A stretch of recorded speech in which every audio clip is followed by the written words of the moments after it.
Astăzi vom vorbi despre un mare matematician, și anume Pitagora. În tinerețe a făcut o excursie, o călătorie ca să învețe. El a parcurs mai multe țări, iar una din aceste țări este Iris, Egiptul. Sunt piramidele, da? Piramidele au fost construite pe relații matematice. În construcția lor sunt foarte importante numerele. Egiptenii erau mult mai avansați decât europenii în știința numerelor.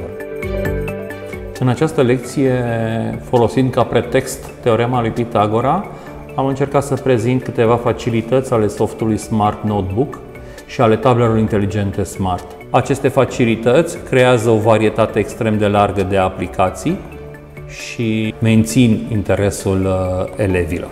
Această reprezentare amintește copilului și imagistica și viziunea și acei copii cu memorie vizuală mai bună vor înțelege acum mult mai bine demonstrația teoremei lui Pitagora.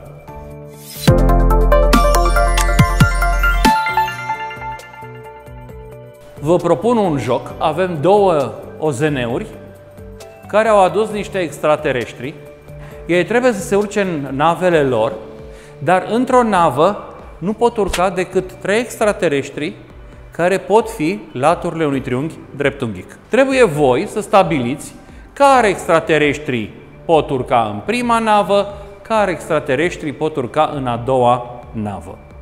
Putem găsi niște triplete, adică 3 numere care să respecte teorema lui Pitagora. Deci, asemenea triplete de numere se numesc numere pitagoreice. Ele verifică teorema lui Pitagora. Perfect, navele au plecat, ați răspuns corect, da? Aceste împărțiri în două categorii sunt foarte facile, iar realizarea lor se face din aplicația Smart Lab. Pot să trec mai multe valori, de exemplu numere pare, numere impare și atunci să scriu, sau substantive, verbe și să trec la fiecare. La clasele mai mici putem utiliza inclusiv imaginile și să spunem, eu știu, verde și violet, fiecare în nava sa. De asemenea, avem o varietate de fundaluri pe care le putem folosi. Am ales acest fundal al marțienilor, dar puteam să aleg corăbile cu pirați sau aspecte din junglă, toate fiind de fapt același principiu de activitate, doar fundalul este adecvat problemei noastre.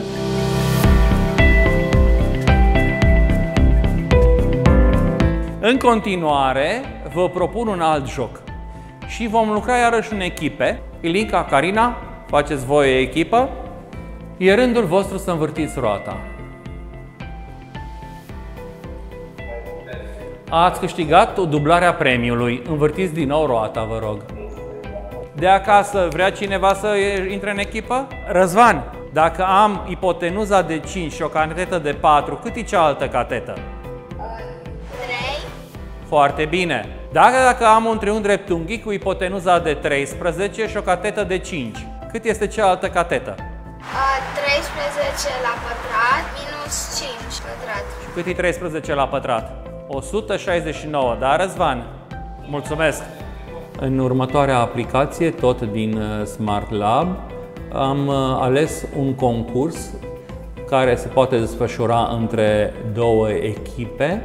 Concursul acesta se bazează pe un sistem de ruletă în care copilul rotește ruleta și poate primi și diverse premii.